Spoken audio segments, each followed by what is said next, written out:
এই যে এবিতে বোদার দিয়ে আয়া ওই মুরদে ওই পর্যন্ত মানুষ নাই ও ভিতরে যায় আর ওবে দিয়ে আছে হাতি খুবই না আপনাদের এই বাসায় কি হাতি আক্রমণ করছিল? আপনাদের পুজো যে মাটি আনা হয় দুর্গা পুজো, সেটা নাকি আপনার যৌনপল্লী থেকে নিয়ে আসা হয়। হ্যাঁ, এটা সম্বন্ধে কেন নিয়ে আসা হয় আপনি কিছু জানেন? ওটা ওখানের মাটি লাগে, কেন লাগে? ওখানে মাটি ছাড়া হবে না? দিয়ে তৈরি করব। যে পতিতালয়ের কাছ থেকে নাকি মাটি আনা হয় দুর্গাপূজা যেটা হয়, দুর্গাপূজায় পতিতালয়ের মাটি লাগে মাটি লাগে। কেন দাদা? প্রিয় বন্ধুরা, আজ আমি চলে এসেছি বাংলাদেশের আরেকটি প্রান্তিক ও ঐতিহ্যবাহী গ্রামে। এই গ্রামে রয়েছে এক প্রাচীন জাতিগোষ্ঠীর বসবাস, যাদের জীবনধারা, সংস্কৃতি, ইতিহাসের মাঝে লুকিয়ে আছে হারিয়ে যাওয়া ইতিহাসের অনেক গল্প। সময়ের পরিবর্তনের মাঝেও তারা ধরে রেখেছে তাদের নিজস্ব কৃষ্টি, আচার অনুষ্ঠান ও বেঁচে থাকার সংগ্রামের এক অনন্য অধ্যায়। মানে বিয়ে করে ছেলে আনেন নাকি মেয়ে বিয়ে দেন? মেয়ে বিয়ে দে আপনাদের এখানে তার ছেলে আনা নিয়ম নাই।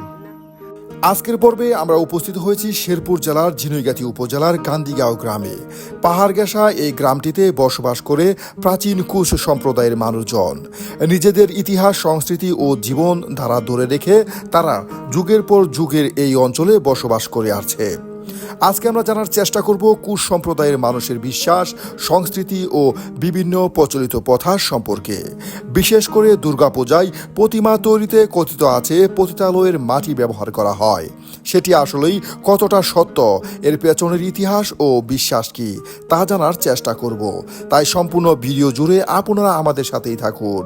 তাই আজকের ভিডিও এখান থেকেই শুরু করছি।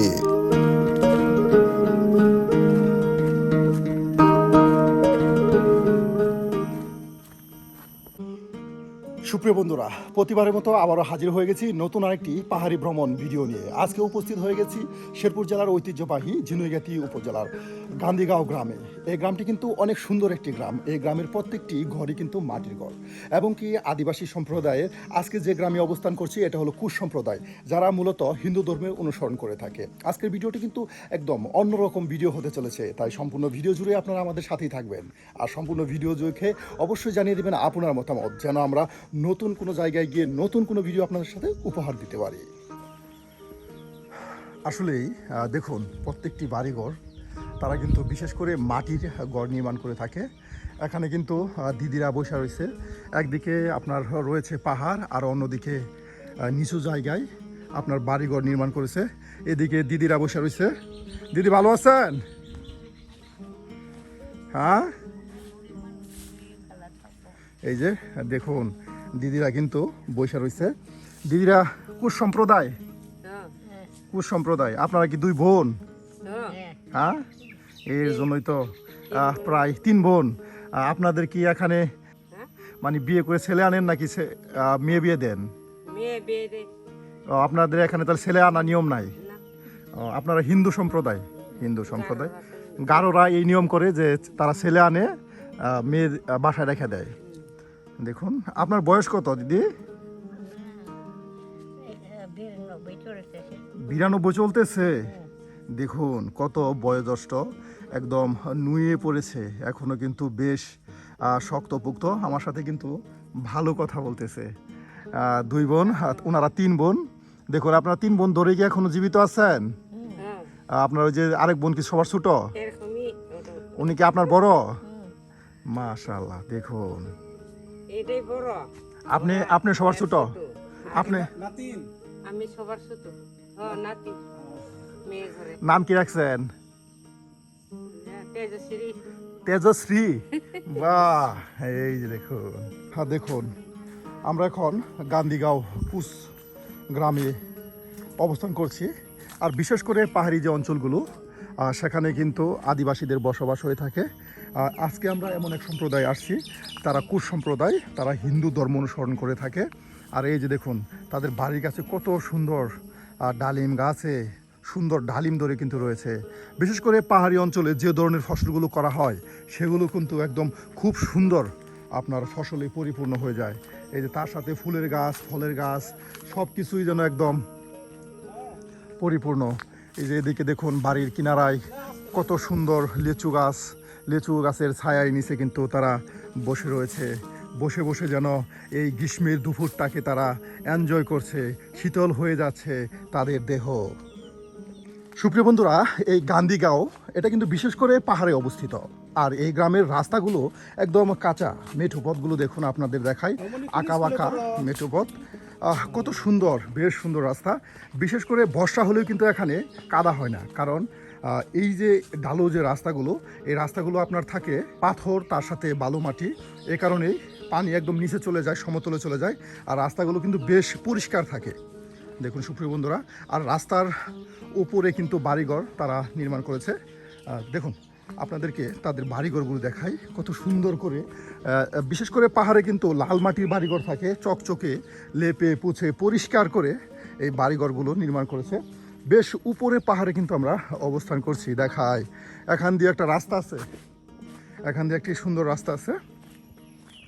আমি কিন্তু আপনাদেরকে বিভিন্ন গারো আদিবাসী যে গ্রামগুলো আছে বা বিভিন্ন ধর্মাবলম্বী যে আছে গারোদের মধ্যে সম্প্রদায়ের, তাদের জীবনযাত্রা আপনাদের সামনে তুলে ধরে আজকের পর্বেও আমরা চলে আসছি সেই ঝিনাইগাতি, শেরপুর জেলার ঝিনাইগাতি উপজেলার গান্ধীগাঁও গ্রামে।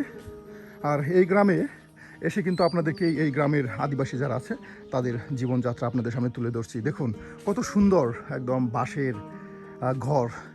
এই সময় এসেও আমরা দেখতে পাই সেই হারিয়ে যাওয়া বাঁশের ঘর, মাটির ঘর। বিশেষ করে পাহাড়ি অঞ্চলে এই মাটিগুলো শক্তপোক্ত হওয়ার কারণে এই পাহাড়ি আদিবাসী যারা আছে তারা কিন্তু এ ধরনের সুন্দর সুন্দর ঘর তৈরি করে থাকে। ঘরগুলো যেমন থাকে সুন্দর, তেমনই থাকে নান্দনিক। আসলে এইসব ঘরে আপনার নির্দায় গেলে যেন শরীরটা জুড়িয়ে যায়। এই যে আপনাদের একটা জিনিস দেখাই, আদিবাসীরা তাদের বাড়ির আঙিনায় কিন্তু ঠিক এ ধরনের ক্যাকটাস গাছ লাগিয়ে থাকে। এগুলি কিন্তু আপনার শহর অঞ্চল লোকেরা আপনার ফুলের পাত্রে এই ধরনের চারা রোপণ করে আর এই ক্যাকটাস গাছ জন্মায়। আর দেখুন এখানে বেশ সুন্দর ক্যাকটাস গাছ কিন্তু এমনিতেই জন্মিয়েছে। দাদা, এটা কি পাহাড় থেকে নিয়ে আসছেন? না, নিজের বাড়ি পাহাড়ে? হ্যাঁ, এগুলি কি পাহাড়ে পাওয়া যায় না দাদা? বাগান করলে কি পাহাড়ে হইবে না? ওই তো পাহাড়ে প্রচুর হয়। হ্যাঁ, এই যে দেখুন একদম দেশি আনারস। হ্যাঁ, আচ্ছা দাদা, একটা প্রশ্ন করতে চাই। আপনারা তো মানে হিন্দু ধর্মের সকল পূজা অর্চনাই করে থাকেন, তাই না? যেহেতু হিন্দু ধর্মাবলম্বী, যদিও জাতিতে কোচ, আপনারা তিব্বতী বর্মী জাতি গোষ্ঠীর মানে ভাষার অন্তর্গত, যেগুলা আপনাদের ভাষাগুলো তো বিশেষ করে মানে চীন থেকে আসছে। না, চীন থেকে তার করে মাতৃভাষা আছে, মাতৃভাষা আলাদা আছে। ওইটাই আলাদা ভাষা। যে ভাষা তো আপনার এই যে কচ্চকরণ নামে পরিচিত ভাষাটা, কচ্চকরণ না, যেমন আপাজা বিতিং টং টং, মানে আপনারা কেমন আছেন, এটা চীনেরাও ঠিক এরকম ভাবে কথা বলে। যে যার জন্য মানে ইতিহাসবিদরা যা লিখছেন যে তিব্বতীয় বর্মী জাতি গোষ্ঠীর ভাষা থেকে আপনাদের ভাষাগুলো নেওয়া, যদিও আপনারা জানেন না, আপনাদের মাতৃভাষা হিসাবে কথা বলেন, ঠিক না? সুপ্রিয় বন্ধুরা, আমরা কিন্তু সেই দাদার বাড়ি থেকে চলে আসলাম। আর দেখুন কত সুন্দর এই গ্রামটা। আসলে এই গ্রামে এসে কিন্তু আমি বেশ বিমোহিত হয়েছি, একদম অবাক করা সুন্দর। প্রত্যেকটা ঘরই কিন্তু বিশেষ করে মাটির ঘর, দু একটা টিনের ঘর বা পাকা ঘর দেখা যায় এই গ্রামে। আর এই গ্রামে কিন্তু একদম পাহাড়ের উপরে অবস্থিত গ্রামটি, একদম পাহাড় বেয়ে বেয়ে কিন্তু এই গ্রামে আসতো। যে ঘরগুলো আপনারা দেখতে পাবেন আদিবাসীদের, সেই ঘরগুলো কিন্তু থাকে বেশ সুন্দর, একদম চকচকে লেপে পুছে পরিষ্কার করে কিন্তু ঘরগুলো তারা নির্মাণ করে থাকে। দেখুন কত সুন্দর ঘর।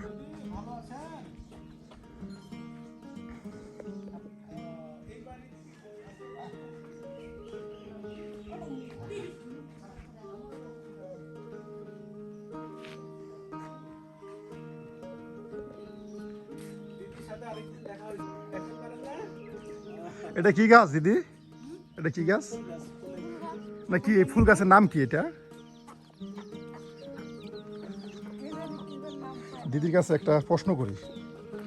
প্রশ্নটা হলো, যারা গারো আদিবাসী আছে তারা মনে করেন যে মহিলারা তারা পরিবারের প্রধান। আপনাদের এখানে কি মহিলারা প্রধান নাকি পুরুষ প্রধান? মানে পরিবারের প্রধান? না না, বলতেছি যারা গারো আছে তাদের মাতৃতান্ত্রিক পরিবার, ওরা গারোরা। আপনারা তাহলে পিতৃতান্ত্রিক পরিবার, মানে পিতাই প্রধান। দিদিরা তো মুসলিমের মতো না, যেমন বিয়ে করে মানে বউ বাড়িতে আনেন, যেমন গারোরা মানে বিয়ে করে মানে জামাই বাড়ি চলে যায়, শ্বশুর বাড়ি চলে যায়। আরেকটা হলো জামাই নেই না। আপনারা জামাই নেন না? যেমন গারোরা মনে করেন মহিলারাই হলো আপনার সকল কাজকর্ম করে থাকে, পরিবারের সকল দায়িত্ব গারোরা নিয়ে থাকে। আর আপনারা কুচ, আপনারা এই দায়িত্ব নেন না, আপনাদের দায়িত্ব থাকে পুরুষের উপর, সকল দায়িত্ব। সুপ্রিয় বন্ধুরা, এখানে আদিবাসী এলাকা হলেও কুচ এবং গারোর মধ্যে কিন্তু বেশ তফাৎ আছে। এই যে দিদি বললো, গারোরা যারা আছে তারা আপনার মাতৃতান্ত্রিক পরিবার, তারা মহিলারাই পরিবারের সকল দায়িত্ব পালন করে থাকে। আর যারা কুশ সম্প্রদায় আছে তারা আপনার পুরুষতান্ত্রিক পরিবার, পুরুষরাই সকল পরিবারের দায়িত্ব গ্রহণ করে থাকে। যেমন মুসলিম যারা আছে, মুসলমান, তারা যেমন পুরুষরা পরিবারের সকল দায়িত্ব পালন করে থাকে, ঠিক কুশ সম্প্রদায়ে পুরুষরাও আপনার সকল দায়িত্ব পালন করে থাকে। দেখুন, পাহাড়ে এসে কিন্তু বেশ সুন্দর একটি সেই হারিয়ে যাওয়া গোয়ালঘর আমরা দেখতে পাচ্ছি। এখানে কিন্তু গরু লালন পালন করা হয়, একদম দেখুন পরিষ্কার করে লেপে মুছে রেখেছে গোয়ালঘর, কত পরিষ্কার। আর এটা হলো আপনার হাঁস মুরগি রাখার খোয়ার, যেটাকে হাঁস মুরগি রাখার খোয়ার বলা হয়। এই যে দেখুন, এটাও কিন্তু মাটি দিয়ে তৈরি করা হয়েছে, বেশ সুন্দর এই খোয়ার। এই যে দেখুন কত খড়ি সংগ্রহ করছে। এই খড়িগুলো কিন্তু আপনার সেই পাহাড় থেকে তারা সংগ্রহ করে নিয়েছে। আর বিশেষ করে এই অঞ্চলগুলোতে হয় কি, সকালবেলা তারা নাস্তা করে চলে যায় পাহাড়ে, আর পাহাড় থেকে খড়ি সংগ্রহ করে সেখানে ঝুম চাষ করে, নানান ধরনের ফল চাষ করে, ফলের বাগান করে ঠিক সেই সন্ধ্যার আগে আগে কিন্তু সবাই বাড়িতে আসে। আপনি একটা জিনিস খেয়াল করবেন, আদিবাসী যে গ্রামগুলো আছে সেখানে কিন্তু আপনার কি পাবেন না, মানুষ পাবেন না, খুব কম মানুষ দেখতে পাবেন। বাড়িঘরগুলো তারা একদম তালা বন্ধ করে রেখে চলে যায় পাহাড়ে বিভিন্ন ধরনের কাজকর্ম করার জন্য। আর কাজকর্ম সেরে অনেকে আবার করে কি, গরু নিয়ে পাহাড়ে যায়। প্রায় প্রত্যেকটি বাড়িতে কিন্তু গরু আছে। দেখুন গরুর যে ঘলিঘর যেটা আমরা বলি গ্রাম অঞ্চলে, এই যে আপনাদের ঘলিঘর দেখাই, পাহাড়েও কিন্তু বেশ সুন্দর এই যে ঘলিঘর তৈরি করেছে। এই ঘলিঘরে আপনার গরু রাখা হয়, এই যে এটাই বলা হয় গোয়ালঘর, আমাদের গ্রামের আঞ্চলিক ভাষায় বলা হয় ঘলিঘর। আর তার সাথে এই যে দেখুন খড়ি রাখার কত সুন্দর মাচাং। সুপ্রিয় বন্ধুরা, আপনারা দেখতে পাচ্ছেন এই গ্রামের একটিমাত্র মন্দির, আর এই মন্দিরটি কিন্তু মাটির তৈরি। আপনারা শহর অঞ্চলে দেখেছেন যে মন্দিরগুলো থাকে বেশ চাকচিক্য, একদম অসাধারণ সৌন্দর্যভাবে টাইলসে করানো এবং মুড়ানো থাকে। আর আজকে যে গ্রামে আসছি, এই গ্রামটি কিন্তু একদম প্রত্যন্ত পাহাড়ি অঞ্চলে একটি গ্রাম। প্রায় 30-35টি কুচ আদিবাসী মিলে কিন্তু এই ছোট্ট মন্দিরঘর তৈরি করেছে। এর ধর্ম পরিচালনা করার জন্য, পূজা অর্চনা করার জন্য এই মাটির মন্দিরঘর তারা তৈরি করেছে। সুপ্রিয় বন্ধুরা, আজকের ভিডিওতে এমন কিছু তথ্য আপনাদের সামনে তুলে ধরবো এই কুচ গ্রামের, যা আপনারা এর আগে জানেননি এবং আপনাদের সামনে কেউ তুলে ধরেনি। তাই সম্পূর্ণ ভিডিও জুড়ে আপনারা আমাদের সাথেই থাকবেন। বন্ধুরা দেখুন, এটাই হলো পাহাড়ি গ্রাম। আর পাহাড়ি গ্রাম কিন্তু একদম শুনশান একটি গ্রাম থাকে। বিশেষ করে আমি আগেই বলেছি, সবাই সেই নাস্তা করে চলে যায় পাহাড়ে, আর তাদের কাজে ব্যস্ত সময় পার করে। আর ঠিক এই সময় আমরা যে সময় এসেছি সেই সময় কিন্তু একদম শুনশান থাকে এই গ্রাম। দেখুন, আমরা কিন্তু পাহাড়ি গ্রামের বাড়ির কিনারা দিয়ে যে রাস্তাগুলো, সেই রাস্তাগুলো দিয়ে আমরা হেঁটে হেঁটে যাচ্ছি। অনেক সুন্দর একটি রাস্তা। প্রত্যেকটি বাড়িতে কিন্তু ছোট ছোট করে কিন্তু এই রাস্তাগুলো চলে গেছে, এক বাড়ি থেকে অন্য বাড়ি, ঠিক এভাবেই কিন্তু এই রাস্তাগুলো দিয়ে যাওয়া হয়। বেশ উঁচুতে এই রাস্তাগুলো দেখুন, এই উঁচু রাস্তা পার হয়ে কিন্তু নিচে আবার বাড়ি করা হয়েছে সমতলে, আর সমতলে উঁচুতে আপনার বাড়ি। এই যে এখানে আপনাদের একটা জিনিস দেখাই, এই পাহাড়ে এসেও দেখুন খড়ের পালা দেখতে পেলাম আমরা, একদম চাঙের উপরে খড়ের পালা করা হয়েছে। কারণ এখানে সাপের ভয়, এই নিচ দিয়ে আপনার সাপ বা ইঁদুর বাসা করতে পারে বিদায় তারা এভাবে চাঙের উপর খড়ের পালা নির্মাণ করেছে বা খড়ের পালা তৈরি করেছে। দেখুন বেশ সুন্দর বুদ্ধি, কিন্তু আসলেই তাদের বুদ্ধিগুলো দেখে কিন্তু আমি রীতিমতো অবাক হচ্ছি। আসলে অবাক হওয়ারই মতো একটি গ্রাম, এমন সুন্দর গ্রাম কিন্তু আপনারা পাহাড়ে না আসলে কিন্তু দেখতে পাবেন না, সচরাচর আপনার চোখেও পড়বে না। বাবু স্কুলে যাও? তোমার নাম কি? সুস্মিতা? দীপিকা? তুমি কি হিন্দু? তোমাদের স্কুল কোথায়? কোন ক্লাসে পড়ো তুমি? ক্লাস 6? এই অল্প বয়সে তুমি ক্লাস 6-এ পড়ো? 3? ক্লাস 3-তে পড়ে। দেখুন কত সুন্দর একটি বাচ্চা ক্লাস 3-তে পড়ে। এই যে দেখুন সুপ্রিয় বন্ধুরা, এই পাহাড়ে কিন্তু বেশ সবজি হয়। আর এটা একটা সবজি বাগানে আমরা চলে আসছি। এখানে করা হয়েছে আদা করা হয়েছে, তার সাথে পাট শাক। আর এদিকে যে ঘাসগুলো ছিল, বাড়তি ঘাস, প্রচুর ঘাস হয়েছে দাদা।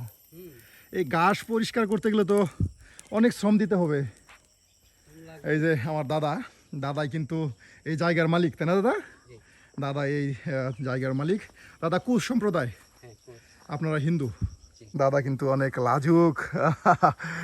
দেখুন দাদা খুবই পরিশ্রমী একজন মানুষ। দাদা আপনাদের এই গ্রামে কতজন কুশ সম্প্রদায় আছে? এখানে আছে 35 পরিবার। 35 পরিবার। আমরা এর আগে এক জায়গায় গিয়েছিলাম, তাদের কাছে জানতে পেরেছি যে যে আপনারা তো পুজো করেন, জি, যে পুজো করা হয়, পুজোর কাজে যে মাটি ব্যবহার করা হয়, এই মাটিগুলো কোথায় থেকে আপনারা সংগ্রহ করেন? মাটিগুলো ওই যে থেকে নিয়ে আসা হয়, যে কুমার যারা হাড়ি পাতিল বানা হয় তাদের কাছ থেকে শুধু তাদের মাটি নিয়ে আসা হয়? এর আগে অন্য একজন বলছিল যে যে আবারও পতিতালয়ের কাছ থেকে নাকি মাটি আনা হয়। ওটা দুর্গাপূজা যেটা হয়, দুর্গাপূজায় পতিতালয়ের মাটি লাগে কেন দাদা? এটা সঠিক আমি জানি না, এটা আপনি জানেন? আসলে কাহিনী আছে, এটা কাহিনী তো অবশ্যই আছে, আসলে লাগে কিনা আমি এটা বলতেছি। হ্যাঁ লাগে। এটা আমাকে অনেক আগে একজনে বলছিল যে পতিতালয়ের মাটি দিয়ে আমরা এই দুর্গাপূজা তৈরি করি। এটা আসলে সত্য। সুপ্রিয় বন্ধুরা, ওনারা ওই সেই মাটি দিয়েই দুর্গাপূজা তৈরি করে, যার যে ধর্মের সেটা নিয়ম রীতি। দাদা কিন্তু আপনাদের বললো যে পতিতালয়ের মাটি ব্যবহার হয় দুর্গাপুজোর জন্য, এবং সম্পূর্ণ তথ্য আমাদের জানাতে পারলো না। এই বিষয়ে দাদার একটু জানার আসলে যে ওগুলো কাহিনী থাকে একটা। হ্যাঁ, আপনি কিছু কাহিনী জানেন না? না, জানে কি এটা বলেন? এটা আপনাদের ধর্মগুরু করতে হবে, পড়তে হবে। ধর্মগুরু যারা আছে তারা জানে। তাহলে আপনাদের এই এলাকায় কি আছে এমন কেউ? না, এমন কেউ নাই। যাক, দাদার সাথে কথা বললাম। আচ্ছা, ধন্যবাদ দাদা, ভালো থাকবেন। আমরা আপনাদের গ্রামটা ঘুরে ঘুরে দেখি। সুপ্রিয় বন্ধুরা, আমরা উত্তর গান্ধীগাঁও কুচপাড়া আপনাদের ঘুরে ঘুরে দেখাচ্ছি। এখানে 40 থেকে 35টি কুচ পরিবার রয়েছে। দাদা কিন্তু আপনাদেরকে আসলে বলল যে দুর্গাপুজোয় আপনার তারা সেই পতিতালয়ের মাটি নিয়ে আসে, এবং কি সেই মাটি দিয়েই নাকি দুর্গাপুজো করা হয়। এটা সঠিক তথ্য তিনি আমাদের জানালেন। এর আগে যে আরেক দাদা বলছিল, সে হয়তো ভালো করে জানেনি। এই দাদা কেন মাটি ব্যবহার করা হয় সেটা জানেন না। দেখি আরও কারো কাছ থেকে সে তথ্য নেওয়া যায় কি না, যে আসলে দুর্গাপুজোয় কেন পতিতালয়ের মাটি ব্যবহার করা হয়। আর এটা যদি আপনারা জেনে থাকেন তাহলে অবশ্যই আমাদের কমেন্টে জানাবেন, যেন আমরা এই বিষয়টা আরও ভালো করে জানতে পারি এবং আপনাদেরকে জানাতে পারি। সুপ্রিয় বন্ধুরা, উত্তর গান্ধীগাঁওয়ের এই যে এই জায়গাটা দেখতে পাচ্ছেন, এখানে একটা স্কুল, এটা একটা প্রাইমারি স্কুল। এখানে দেখুন বাচ্চারা কিন্তু খেলাধুলা করতেছে, বেশ সুন্দর। পাহাড়েও কত সুন্দরভাবে গড়ে উঠেছে প্রাইমারি স্কুল, আপনাদের দেখাই। বাচ্চারা দৌড়াদৌড়ি করতেছে, খেলাধুলা করতেছে, বেশ আনন্দ। আসলে এ ধরনের প্রাইমারি স্কুলগুলো দেখলে সেই ছোটোবেলার কথা মনে পড়ে যায়। দেখুন, প্রাইমারি স্কুল থেকে কিন্তু ঠিক উপরেই সুন্দর একটি রাস্তা। এই রাস্তা ধরে ধরে কিন্তু আমরা হেঁটে যাচ্ছি। বেশ উঁচুতে এই রাস্তাটা পাহাড়ের উপরে চলে গেছে। এই রাস্তাটি আপনাদের দেখাচ্ছি। আসলে পাহাড়ে ভ্রমণ করলে হয় কি, যে আদিবাসীদের সাথে মেলামেশা করা যায়, তাদের ইতিহাস সম্পর্কে জানা যায়, এবং কি আপনার পাহাড় ঘুরে ঘুরে দেখা যায়। এই যে দেখুন কত নিচে বাড়ি করা হয়েছে, আর আমরা বেশ উঁচুতে পাহাড়ে কিন্তু দাঁড়িয়ে আছি। এই জায়গাটাও কিন্তু অনেক উঁচুতে, এরপরেও পাহাড়ের নিচে কিন্তু এই জায়গাটা অবস্থান। দেখুন, আমাকে দেখে বাবু দাঁড়িয়ে আছে। বাবু, নাম কি তোমার? এই দেখুন, তোমার নাম কি? কি সন্ধি? তোমাদের বাসা কোনটা? বাড়ি কোনটা? বাড়ি এটা তোমাদের বাড়ি? তুমি যে এভাবে পাহাড়ে একা হাঁটাহাঁটি করতেছো, ভয় পাও না? ভয় লাগে না? দেখুন, পাহাড়ে বাবু একা হাঁটাহাঁটি করতেছে, এর নাকি কোনো ভয় নেই। এটাই হলো বাবুর বাড়ি। আসলে বাড়ির সাথে পাহাড়, আর সেখানে ভয় না পাওয়ারই কথা। এই যে বাড়িঘরগুলো দেখুন, অল্প জায়গা কেটে কিন্তু বাড়িঘর তৈরি করেছে, আর চতুর্দিকে কিন্তু পাহাড়, আর পাহাড়ে ঠিক পাহাড়ে খাস কেটে বাড়ি নির্মাণ করা হয়েছে। এই যে দিদি, ভালো আছেন? ভালো আছেন? এই যে দেখুন, পাহাড়ে বিশেষ করে বয়স্ক বৃদ্ধা যারা আছে তারা কিন্তু আপনার ঠিক এভাবেই তারা বাড়িতে থাকে, আর যুবক ইয়ং যারা আছে তারা আপনার কাজে চলে যায়। এটা হলো পাহাড়িদের রান্নাঘর, আপনাদের দেখায়। এই যে দিদি একজন বয়স্ক মানুষ, বেশ কাজ করে। দিদি কি খাইছেন আজকে? কি দিয়ে খাইছেন? হ্যাঁ আচ্ছা কি দিয়ে খাইছেন? ভাত খাইছে হ্যাঁ কি দিয়ে? কি দিয়ে কাঁঠাল বিচি ভাজি কাঁঠাল বিচি ভাজি। মজা, অনেক মজা, হ্যাঁ। অনেক মজা। এই যে দিদি একটু কানে কম শুনে, দিদি কিন্তু বেশ পরিশ্রমী। এই বয়সে এসেও দেখুন বাড়ির কাজকর্ম করছে। আসলে এই পাহাড়িরা একটু পরিশ্রমী হয়ে থাকে। যা টেকা দিতে পারবো ওরাই বছর মারি কাট পাইতেছে, এখন ফ্যামিলি কাট পাইবো ওরাই। আচ্ছা আচ্ছা। আমরা তো কিছুই পাবো। দিদি বলছে যে বাড়ি বাড়ি ফ্যামিলি কাট করবো, বিনা পয়সায় দিব, যে কোনো টাকা পয়সা লাগবো না। দিদি হাতির আক্রমণ এখানে হাতির আক্রমণ করে, এর জন্য কি আপনাদের কোনো ধরনের অর্থ সাহায্য দেওয়া হয় না? না, কি দেওয়া হয়? ধান খাইতেছে, ক্ষেত খাইতেছে, কি দিয়ে খাই? না, অন্যান্য এলাকায় যেমন নালিতাবাড়ি আছে, দুবাউরা আছে, ওই সব অঞ্চলে তো আপনার হাতি আক্রমণ করলে সরকারি অর্থ সাহায্য আসে। আপনাদের এই গান্ধীগাঁও গ্রামে এখানে নাই, এখানে সেগুলো আসে না? দেওয়া হয় না। এই কয়দিনে ওই ওদিকে আসছিল, এখনকার গেছে কয়দিন গেছে। হাতি ছিল ওইদিকে? এই যে এবার দিয়ে বোদার দিয়ে আয়া ওই মুড়ে দিয়ে ওই পর্যন্ত মানুষ নাই, ওর ভিতরে যায় আর ওর দিয়ে আছে। হাতি খুবই না। আপনাদের এই বাসায় কি হাতি আক্রমণ করছিল? এই বাসার মধ্যে আসে না। এই বাসায় আসে নাই, এখনো আসে নাই, মানে এ পর্যন্ত আসে নাই? অনেক আগে আসছিল হাতি, আগে আসতো। কাডল পাড়ি খাইয়ে গেছে, রাত্রে আয়া কাডল পাড়ি খাই এখনকার না, বৃষ্টি আইলে আবু। এখানে কি কয়দিন হাতি খরণ দিছে না? আক্রমণে কি কোনো মানুষের ক্ষতি হয়েছে এমন আছে এই এলাকায়? এলাকার খালি ওই যে ওই বাড়ি উত্তর বাড়ি, ওই যে বিপিন বিহারি কুশ, ওই যে ছোপপুতি আসছিল না, হ্যাঁ। ওর পোলারে আক্রমণ করছে, আর ওই পর্যন্ত নাই। ও আজকে নিয়ে ছেলে বড় হয়ে গেছে গা, ছেলে বাচ্চা থুয়ে গেছিল, মারা গেছে গা হাতি আক্রমণ করিয়া। ওই রাংতে গেছিলেন, রাংতে যে একটা আক্রমণ করলো। রাংটিয়া, হ্যাঁ আমরা রাংটিয়া গিয়েছিলাম, সেখান থেকে তথ্য নিয়েছি। আমরা আপনাদের এই উত্তর গান্ধীগাঁও গ্রাম ঘুরে দেখার চেষ্টা করতেছি, এবং কি আপনাদের যারা আদিবাসী যারা আছে তাদের সম্পর্কে তথ্য নিতেছি। দেখুন দিদি, আমাদের বাড়ি আবার ওই নকশি, আপনাদের বাড়ি নকশি, তাহলে এটা আপনার কি হয়? রাসবোদারে, তাহলে এটা আপনার কি হয়? আর বিয়ানি, আপনার বিয়ানি? বিয়ান। ও এই যে আপনার বেনি। মেয়ে নাতি, কোন মেয়ে কই? এই যে আমার মেয়ে, এই যে মেয়ে। তাহলে আপনার ছেলের বউ নাকি? না আমার মেয়ে, আপনার মেয়ে ওনার ছেলের বউ? ভাগ্নি বউ, ওর কিসেন ভাগনা বউ, ভাগ্নে বউ না ভাসতে বউ? ভাগনা, কিছু ভাগ্নে দম খালকে। আপনার কি বাস্তা বউ? ভাগনা, ভাগনা। বাগনা বউ। দেখুন বেনির বাড়ি আসছেন, আমার শুনেন ভাস্তি, এই যে দিদি, এর বউ দিছে। শুনেন, ভাস্তিরে ওর ভাস্তিরে নিয়ে আসে। আবার আপনার বাস্তিরও দিচ্ছেন, হ্যাঁ। মানে এর মা ও বাগনা, ও আপনার মেয়ের নিচে বাস্তা বউ দিয়ে আবার বাস্তি দিচ্ছেন দিছে এখানে। এখানে আপনার ছেলের কাছে। বাহ, এটা তো বিশাল খেসি। এটা তো নিজেরা তো বেশ আত্মীয় হয়ে গেছেন। ডাবল বিয়ে। আপনাদের কাছে তো আপনাদের এই জায়গায় তো এটা নাই যে ছেলে রেখে দেওয়া হয় না, আপনাদের এটা নাই, আপনাদের মেয়ে দিয়ে দেওয়া হয়। বেশ সুন্দর। দেখুন রীতি, আপনারা যে এই ডাবল বিয়েগুলো করতেছেন, এই ডাবল বিয়ে কি এমন আছে যে চাচাতো ভাই বোনের মধ্যে কি বিয়ে হয় আপনাদের এখানে? না, এগুলো হয় না। নিয়ে দিয়ে পুরাই হইতাছে এখন, মাঝে মাঝে হইতাছে। আপনার ধর্মে কি এটা আছে যে চাচাতো ভাই খালাতো ভাই বোন এগুলো বিয়ে হয়? না, আগে হইতো না, এখন প্রায় মাঝে মাঝে মানে হইতাছে। এখন প্রায় হইতেছে। আগে কি নিয়মটা ছিল না? ছিল না। চাচাতো ভাই বোনের ভিতরে, খালাতো ভাই বোনের ভিতরে? আগে নিয়ে দিছে, পরে যে 2-3 বছর হইতাছে, এই যে এর মায়ের নিয়ে এই যে 2 বছর। সুপ্রিয় বন্ধুরা, আমরা এখন গান্ধীগাঁও গ্রামে অবস্থান করতেছি। আর নকশি, এটা নকশি গান্ধীগাঁও না, নকশি আলাদা, এটা গান্ধীগাঁও। এটা গান্ধী। এই গান্ধীগাঁও গ্রামে ওই যে জামতুলি আছে না, হ্যাঁ। ওই জামতুলি ওই দিকে নকশি পড়ছে।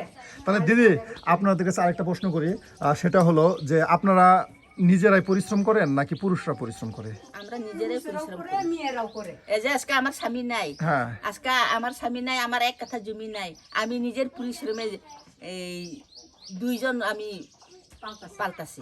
যেমন মনে করেন, মেয়ে একটা প্রতিবন্ধী আর আমি, হ্যাঁ, আর যেমন ছেলে একটা আছে ওই কাজ করে। যেমন মনে করেন যে এই যে গারো আদিবাসী যারা আছে, তারা পুরুষরা কিন্তু বসে থাকে, তেমন একটা কাজ করে না, মহিলারা সম্পূর্ণ কাজ করে। আপনাদের কি এই রীতি, এই নিয়ম কি আপনাদের এখানে? পুরুষের কাজ পুরুষেরও করে, মানে আমাদের পাশাপাশি মহিলারা মহিলারাও কাজ করে, যেমন ওই যে আপনার মুসলমান যেমন ঠিক তেমনই, যে পাশাপাশি বাড়ির কাজগুলো মহিলারা করে আর পুরুষরা পুরুষদের কাজ করে। সুপ্রিয় আমরা বন্ধু, সমান সমান করি। সমান করি। সুপ্রিয় বন্ধুরা, আপনারা তো আদিবাসী, আদিবাসী কুশ সম্প্রদায় আপনারা পুজো করেন। এখানে দাদা বলল যে আপনাদের পুজো যে মাটি আনা হয় দুর্গা পুজো, সেটা নাকি আপনার যৌনপল্লী থেকে নিয়ে আসা হয়। হ্যাঁ, এটা সম্বন্ধে কেন নিয়ে আসা হয় আপনি কিছু জানেন? ওটা ওখানের মাটি লাগে, কেন লাগে?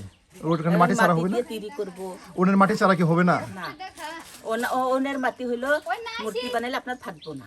ওই জায়গার মাটি, প্লেন মাটি একদম। ওই জায়গার মাটি মানে ওই আপনার পতিতালয়ের মাটি একদম প্লেন থাকে। হ্যাঁ, প্লেন। এই মাটি হবে না? আমাদের এই মাটি দিয়ে এগুলা ফাইটটা শেষ হয়ে যাবে। ওই জায়গার মাটি ছাড়া মূর্তি আপনি বানানো হয়তোবা হবে না। সেই ইতিহাসটা ভালো করে জানেন না যে আসলে ওই মাটিটা কিসের জন্য লাগে। সেটা কি আপনি জানেন? ইতিহাসটা কি জানেন? ইতিহাস আর কি বলবো, ইতিহাস অবশ্যই ওই সেখানে মাটি ছাড়া হবই না। ওই মাটি ছাড়া তৈরি হবে না। না, বাহ। ওই মাটিই লাগবো। সুপ্রিয় এই বন্ধুরা, আশেপাশে আজে বাজে মাটি দিয়ে হবো না। আজে বাজে মাটি দিয়ে হবে না। সুপ্রিয় বন্ধুরা, আমরা কিন্তু আপনাদের একদম এই গান্ধীগাঁও গ্রাম ঘুরে ঘুরে দেখাচ্ছি এবং তাদের কাছ থেকে একদম সঠিক তথ্যই আপনাদের কাছে দেওয়ার চেষ্টা করতেছি। আর আপনারা সম্পূর্ণ ভিডিও জুড়ে থাকবেন, অবশ্যই জানাবেন আপনাদের মতামত যে গান্ধীগাঁও গ্রাম এবং গান্ধীগাঁও গ্রামের মানুষের জীবনযাত্রা কেমন, কতটা অসহায় তারা, কেমন জীবন পার করছে। অবশ্যই আপনার মতামত জানিয়ে দেবেন। চলুন আমরা ওইদিকে ঘুরে দেখি আর আপনাদেরকে জানানোর চেষ্টা করি এই গান্ধীগাঁও গ্রাম আদিবাসীদের জীবনযাত্রা। এই যে দেখুন, আত্মীয় বাড়ি থেকে বিদায় নিচ্ছে। বিদায় আপনাদের বাসায় নেন, আপনাদের বাসায়।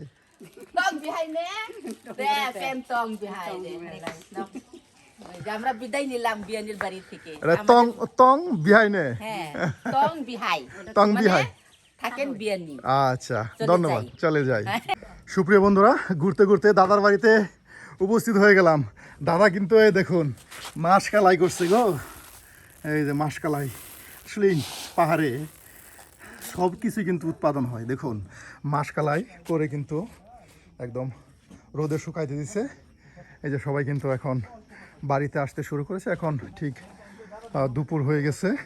বাজার সদাই করে নিয়ে আসা হলো, একদম ব্যাগ ভরে বাজার করে নিয়ে আসা হলো দিদি। হ্যাঁ হ্যাঁ, এটা কি থামি না কাপড়? আপনারা কি থামি পরেন না? আপনাদের কি থামি পরেন? আপনারা পরেন? ও, অনুষ্ঠানের সময় থামি পরেন?